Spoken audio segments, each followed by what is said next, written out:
So I was thinking about this today with the NFL season being 100 days out, and obviously so much excitement for the Chiefs and the Ravens, the rematch between Lamar Jackson and Patrick Mahomes, a rematch of the AFC Championship game a year ago, a game in which the Kansas City Chiefs stunned, and I do believe stunned Lamar Jackson and the Baltimore Ravens in Baltimore last year.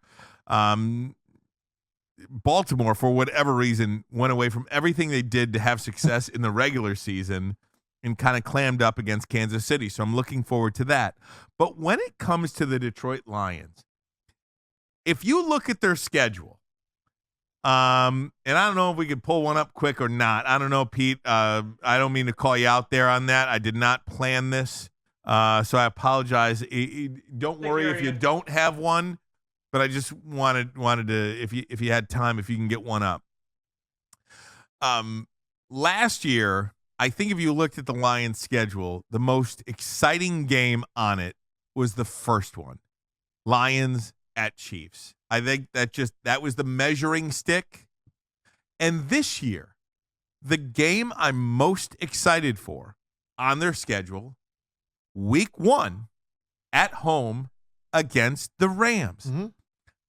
I know one game does not make a season, but I think we're going to learn a lot about who the Detroit Lions are going to be, much like we did in 2023. I think we're going to learn a lot about who the Detroit Lions are in 2024, week 1 at home, Sunday Night Football against Matthew Stafford and the LA Rams. It's instant pressure.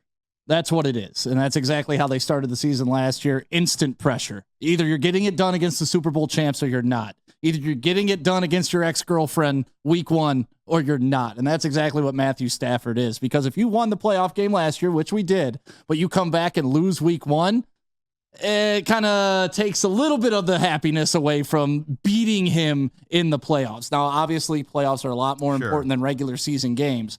But this, to your point, is a statement game week 1. Right off the bat. And you know who I love that has this opportunity? Dan Campbell. Because he's the type of coach that is going to get his team ready for week 1. Is going to let them know the importance of this game over every other game and what it means to the city significantly. And Jared Goff, say what you want. Last year kind of created a little rivalry between Jared Goff and Matthew Stafford. And Stafford didn't love walking into the stadium and hearing everybody chanting Jared Goff, a guy who got us to 2 playoff wins in 3 years of being here when Stafford couldn't get it done his whole career here. And I do think Stick and Maz, they have a really nice schedule. I think you can make a case for a big game at the Dallas Cowboys, a place they never win. That was the game I was going to pick up. You can make an argument for either Packers game. The first one at Green Bay, a 4:25 Fox game with Tom Brady behind the mic. That is a good one. What about at the Houston Texans? Many people predict the Houston Texans being the favorites in the AFC. That could be a Super Bowl preview. Absolutely could. What about Chicago on Thanksgiving Day against the number 1 overall pick, Caleb Williams and the Bears? Lost 7 straight. What about the Buffalo Bills? A big game every year. And that was, if you looked at the schedule a couple of years ago when they played the Bills on Thanksgiving Day, I think you looked at the schedule and said, okay, that is going to be the biggest game on the Lions schedule this year, the Bills. How about a rematch at San Francisco, a place where they lost the NFC Championship game last year, where they snatched defeat from the jaws of victory? They did that last year. You can make a case for so many different games throughout the Lions schedule, but I still think the clear number 1 game that I'm looking forward to the most is the first one against the Rams. It's not even close. That's it. That's the game. And guess what? The Rams are better than they were last year. Absolutely. And they have Jonah Jackson on their side this time, where he was on our side. And they were 1 play away from beating the Lions last year in that playoff game. It didn't happen. Lions defense rose up at the end. It's a great game, man. You couldn't get a more storybook opening to open this season. And if they win that game, look out, man. Look out. They're going to make a great run, because the following week, come on in, Tampa Bay. Your buddy Baker. Come on in. Come on in. There's a line from the movie Major League, and I apologize for you kids out there that have not seen the movie Major League, but it's one of the greatest sports movies ever made. Yes. And I think it was made in 1989. And I invite each and every one of you to go watch that movie. Some great lines in society came from that movie. One of them is, you could tell a lot about how a season will go with what happened to the first batter, right? The first batter. Willie Mays Hayes gets a hit. He gets a hit. Oh.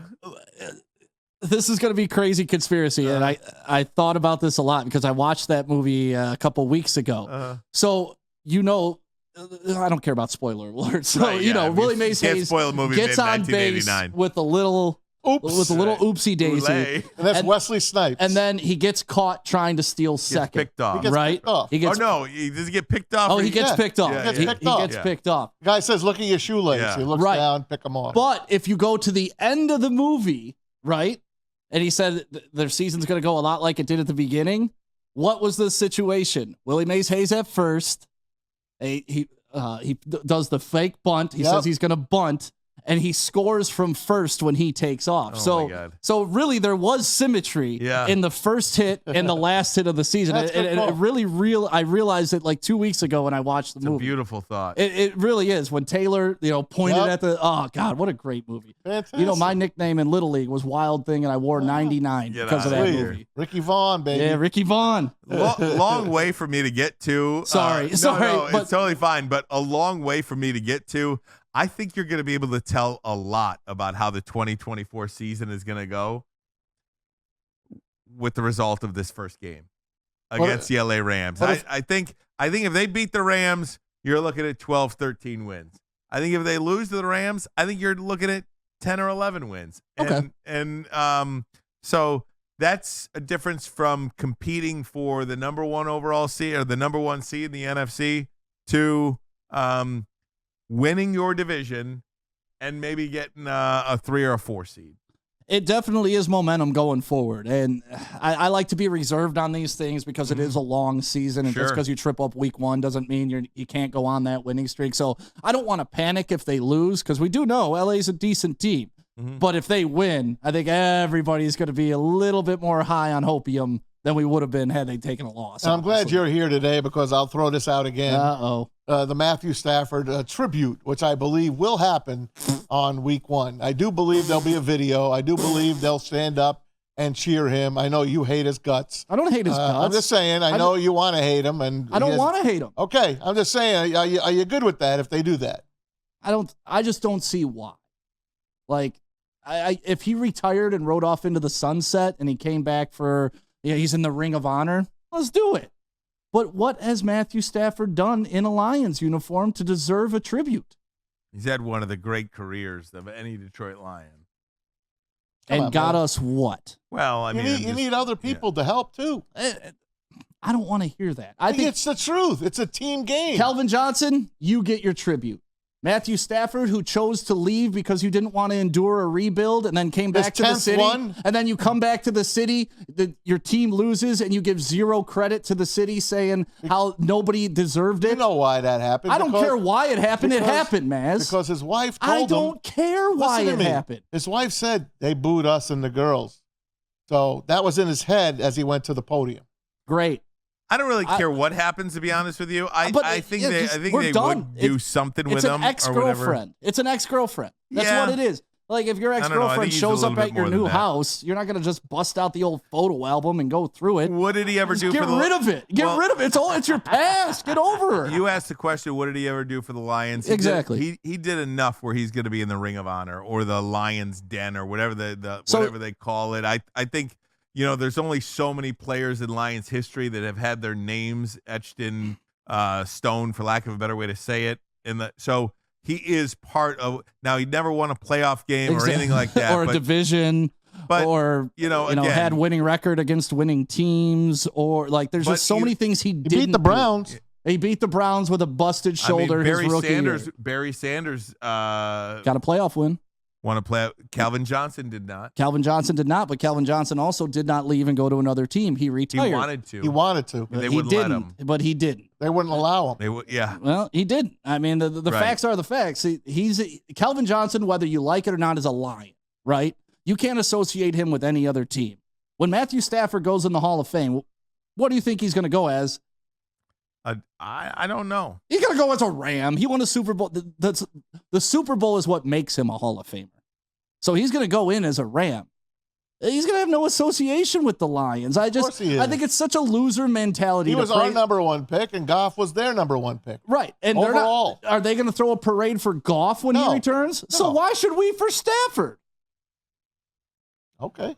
That's your opinion. I know, but that's my thinking. LA's not going to throw a banner ticker tape parade for Goff. Why the hell should we care for Stafford? Because he was the best of the worst? I think they did something for him when they did go play at the Rams. I do think they did something for him that game. You can look back, and I'm sure they had a pregame tribute to Jared Goff. I'm sure they did. At least put a video up on the board.